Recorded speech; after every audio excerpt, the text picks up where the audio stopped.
राम राम जी सबको। मेरा नाम है निधि और मैं रहती हूँ कनाडा में। आज मैंने अपने काम से ले लिया था डे ऑफ क्योंकि मेरी तबीयत बिल्कुल भी ठीक नहीं थी। कल भी मैं काम पे गई थी, मेरी ट्रेनिंग थी तो मुझे जाना पड़ा था, बट मेरी तबीयत बहुत ज़्यादा ख़राब थी, इसलिए मैं आराम से 9 बजे सो कर उठी। मैंने फटाफट से नहाया धोया, लिया बजरंगबली का नाम, हनुमान जी का नाम, पूजा पाठ करी अपनी, वो रहे गुरु जी और बाबा जी। और उसके बाद मैं गई अपना प्यारा सा चेहरा देखने के लिए वॉशरूम के अंदर, और मैं ठीक ठाक ही लग रही थी। उसके बाद मैं फटाफट से गई किचन में। ये पहले ही मैडम अपनी मम्मा से बात कर रही थी फ़ोन पे। मैंने देखा आलू का मिक्सचर पड़ा हुआ तो सोचा आलू के परांठे बनाते हैं।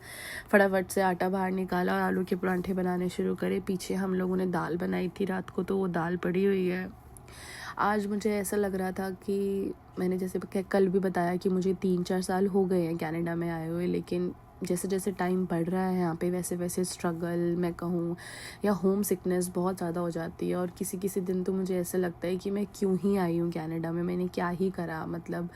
बट हाँ, अगर अब दूसरे पर्सपेक्टिव से देखा जाए तो कनाडा ने मुझे बहुत कुछ सिखाया है। मैंने बहुत कुछ इंडिपेंडेंट अपने आप से मैं हुई हूँ, लेकिन जब भी मेरी तबीयत ख़राब होती है मुझे अपनी मम्मी की बहुत याद आती है, क्योंकि मेरी मम्मा मेरा हमेशा ध्यान रखते थे जब भी मैं घर पे होती थी। यहाँ पर तो सिमरन मेरी बहुत हेल्प कर रही है, बट स्टिल माँ बाप की कभी माँ बाप की ही कमी होती है। ये सुंदर से बातों बातों में बन गए मेरे गोल मटोल से आलू के परांठे, साथ में लिया थोड़ा सा दही और साथ में खाया थोड़ा सा बटर। उसके बाद देखा बाहर जाके तो एज़ यूजुअल कनाडा का वेदर बहुत अनप्रडिक्टेबल है। उसी की वजह से कभी कोल्ड हो जाता है, कभी फीवर हो जाता है, कभी इंसान कैसा हो जाता है। पर बाहर का वेदर बहुत सुंदर था। आई थिंक 11 डिग्री टेम्परेचर था, और उसके बाद शाम तक थोड़ा टेम्परेचर माइनस में आ गया था, लेकिन बहुत सब कुछ बहुत शांत है यहाँ पे। इंडिया में तो कैसे हमें ऐसे हॉर्न्स की आवाज़, इस चीज़ की आवाज़ आती रहती है, गाड़ियों की आवाज़, पैं पैं टैं टैं की, बट यहाँ पे बहुत शांति है।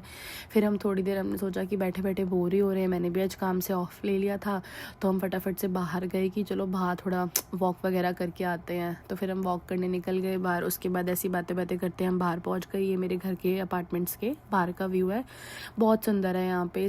कनाडा की मुझे एक चीज़ ये अच्छी लगी कि यहाँ पे सब कुछ बहुत डिसिप्लिन से होता है। इंडिया की तरह नहीं कि आप ऐसी रोड के बीच में घुस जाओ। यहाँ पे पूरे साइन होते हैं whenever you have to cross the road, और मतलब पेडेस्ट्रियन साइन बोलते हैं उसको कनाडा में।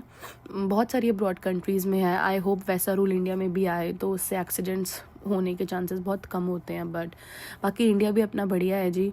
उसके बाद ये थोड़ी सी मैं नेचर के पास गई वॉक करने के लिए। सब कुछ बहुत ग्रीन ग्रीन हो रखा था, बहुत अच्छा था, लेकिन पता नहीं सुबह से ही आज मेरा मूड थोड़ा सा ऑफ था, मन नहीं लग रहा है। मैंने आपको बताया कभी कभार होम सिकनेस इतनी ज़्यादा हो जाती है मुझे कि मुझे ऐसा लगता है कि मुझसे बस नहीं हो पाएगा।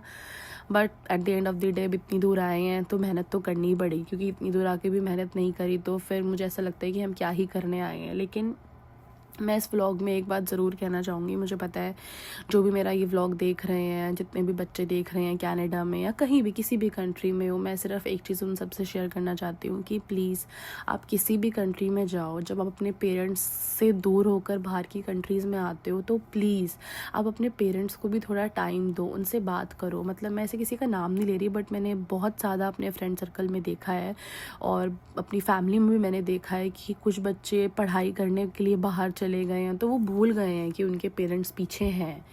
आई नो सब लोग बिजी हैं, मैं भी बहुत बिजी होती हूँ, but still you have to make time for your family, for your loved ones, right. तो बस मैं इतना ही कहना चाहूँगी कि एक ही लाइफ है, बहुत मेहनत करो, कुछ ऐसा करो लाइफ में कि आपके पेरेंट्स को आपके ऊपर प्राउड फील हो।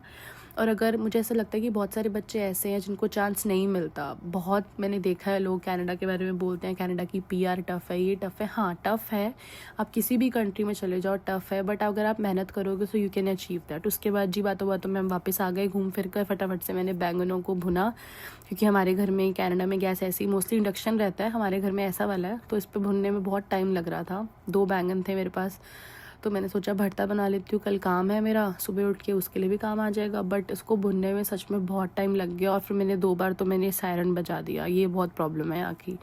फिर शाम के टाइम में थोड़ा सा ऐसे ही बाहर चली गई, सनसेट होने ही वाला था और 10-15 मिनट में 8:39 का टाइम था, सनसेट बस हो ही गया था। कनाडा में जल्दी रात नहीं होती। तो ये था मेरा छोटा सा मिनी व्लॉग। आई होप आपको पसंद आए। लाइक करें, सब्सक्राइब करें, कमेंट करें।